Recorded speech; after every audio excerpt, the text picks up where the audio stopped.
At the edge of the world, where the map starts to feel less like a guide and more like a warning, there is a village so far north that winter doesn't just arrive there. It takes over. The sun vanishes for weeks. The wind can freeze your eyelashes in seconds. The sea turns into a hard, white road. And yet, people still live there. They raise children there. They fish there. They celebrate holidays there. They keep a community alive in one of the most extreme places on Earth. This is the story of the last village in the Arctic Circle, or at least what it feels like to stand in a place where civilization seems to end and human resilience begins. Because when people hear Arctic Circle, they often imagine a blank sheet of ice, a wilderness with no sound except the wind. But real life is far stranger than that. In the far north, there are homes with warm lights in the windows. There are school buses driving across snow-covered roads. There are grocery stores with bread, milk, and frozen fish. There are churches, small harbors, community halls, and kitchen tables where people drink tea while the storm hits the walls. And in the last village of the Arctic Circle, every one of those ordinary things becomes extraordinary. To understand this place, you have to understand how far north it really is.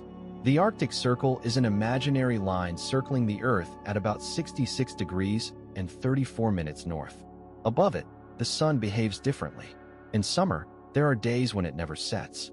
In winter, there are days when it never rises. The light itself becomes a rare event. That alone changes everything, from sleep to farming to mood to the rhythm of daily life. But a village that survives here does not do so by accident. It survives because generations of people learned how to adapt. They learned how to build homes that hold heat through the coldest nights. They learned how to read the weather like a language. They learned which roads disappear first after a snowfall and which ice is safe enough to cross. They learned that in the Arctic, survival is not just about endurance. It's about knowledge, cooperation, and respect for the land. One of the most remarkable things about the last village in the Arctic Circle is how normal life can look from the inside. A child still has to get ready for school. Someone still has to cook dinner. Someone still has to repair a roof before the next storm. Someone still has to bring in firewood, check the fuel, feed the dog, and make sure the generator is working. The difference is that every task carries more weight, because a small mistake in a warm city is just an inconvenience. But in the Arctic, it can become a crisis. The village itself is usually small enough that everyone knows each other. That changes the social fabric in a powerful way. In a place where the population may be counted in the hundreds rather than the thousands, privacy exists, but distance does not. People see each other at the store, at church, on the road, on the harbor, in winter and in summer, in celebration and in hardship. If someone's boat is late, people notice. If someone is sick, the community feels it. If a family loses heat in a blizzard, someone is knocking on the door with help before long. That kind of closeness can be comforting, but it can also be demanding. There is no easy disappearing in a village like this. Everyone belongs to everyone else in some practical sense. That interdependence is part of what keeps the place alive. And then there is the weather, which deserves its own chapter in the story. In the Arctic Circle, weather is not background noise. It is a main character. One day can bring crystal clear skies, a bright silence, and snow so clean it looks unreal. The next can bring whiteout conditions, when the world becomes a blank page and distance vanishes. A walk that normally takes 10 minutes can become dangerous. A boat trip that seemed simple can be canceled by a shift in wind. Even in summer, the cold can surprise you. The season may open the land, but it never truly surrenders it. The cold itself is not just a number on a thermometer. It affects every choice. It changes how people dress, how long they stay outside, how they protect their skin, how they store food, how they travel. In extreme cold, metal can become painful to touch. Batteries drain faster. Engines struggle. Breath can freeze into tiny crystals. A person stepping outside must think ahead in layers, gloves, boots, hats, scarves, and backup plans. And yet, the Arctic has beauty that people who have never been there often underestimate. The sky can explode in colors during sunset, even if the sunset lasts only moments. In the long winter night, the northern lights can ripple overhead like living curtains. The snow reflects moonlight so strongly that landscapes become silver. In summer, the land awakens in a way that feels almost impossible after months of darkness. Birds return. Water opens. Grass pushes through the thaw. For a short time, life feels loud again. For the people who live in the last village, this cycle shapes everything emotionally as well as physically. Winter is not only about cold. It is about endurance and sometimes about loneliness. The darkness can press in on the mind. People fight that with routine, with gathering together, with work, with music, with stories. Then summer arrives, and with it comes relief, but also urgency. There are repairs to make, supplies to gather, fishing to do, money to earn, and preparation for the long cold season ahead. In the Arctic, time is always moving in two directions at once, toward survival and toward memory. History matters here too. Villages like this often began as places of trade, fishing, hunting, or indigenous settlement long before modern borders or satellite maps gave the region an official identity. For many Arctic communities, life has never been about conquering nature. It has been about living within it. That distinction is important. Outsiders often talk about remote places as if remoteness means emptiness. But these lands are full of knowledge, culture, and old ways of understanding the world. People here know the animals, the tides, the ice, the wind patterns, and the seasons in ways that textbooks cannot fully capture. A fisherman may know that one stretch of water becomes dangerous after a certain type of wind. A hunter may read tracks that most visitors would never notice.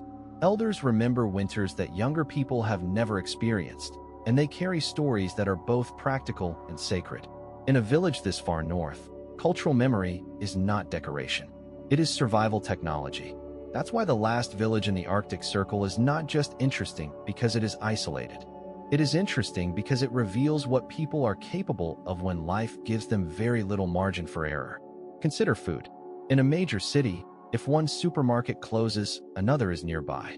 If tomatoes are out of season, they are imported from somewhere else. But in the Arctic, food can be expensive, delayed, limited, or highly seasonal. Traditional foods matter deeply here.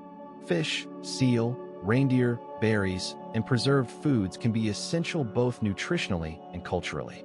Harvesting, storing, drying, freezing, and sharing food are all part of the system that keeps a village steady. A meal in this kind of place is never just a meal. It is a sign that someone prepared for the future. It is a connection to the land and the sea. It may involve knowledge passed down through families for generations. And when food is shared, it becomes more than nourishment. It becomes community. Education is shaped by the environment too. Children in Arctic villages often grow up with a dual reality. They learn the same math, science, and language as children anywhere else. But they also grow up knowing how to navigate winter roads, identify changing weather, and respect the hazards of ice. Their childhood includes lessons that urban schools rarely need to teach. Some will leave to study or work elsewhere. Some will return. Some will stay and help carry the village forward. In places like this, the question of staying or leaving is never simple. It is tied to family, opportunity, identity, and the powerful pull of home. And home, in the Arctic, can be both beautiful and brutal. There is a kind of silence found only in frozen places. Not the silence of emptiness, but the silence of distance. Snow absorbs sound. Wind scatters it. At times, the quiet can feel so complete that even footsteps seem to belong to the landscape. People who have lived there their whole lives often carry this silence inside them. They know how to listen to it. They know when it means peace and when it means danger. But perhaps the greatest tension in the last village is the future. Climate change is rewriting the Arctic in real time. Ice seasons are shifting. Permafrost is changing. Coastal erosion is increasing in some regions. Traditional travel routes can become less reliable. Wildlife patterns can move. For a village whose life depends on reading the land and ice, the changes are not abstract. They are immediate. This means that the people living there are not just preserving a way of life from the past. They are trying to protect it in the middle of a transformation. That is a different kind of challenge altogether. How do you keep a village alive when the ground beneath it is changing? How do you honor old knowledge while adapting to new conditions? How do you remain yourself when the climate itself no longer follows the old rules? And still, life goes on. There are weddings in winter, birthdays in summer, arguments and reconciliations, fishing trips and school projects, small acts of kindness, a neighbor bringing soup after a long day. a friend helping shovel a roof, children laughing on sleds, elders telling stories that have outlived many storms. These moments matter because they prove something essential. Even at the edge of the Arctic Circle, human life is not defined only by hardship. It is also defined by joy. That may be the deepest truth of all. The last village in the Arctic Circle is not a place where people merely endure.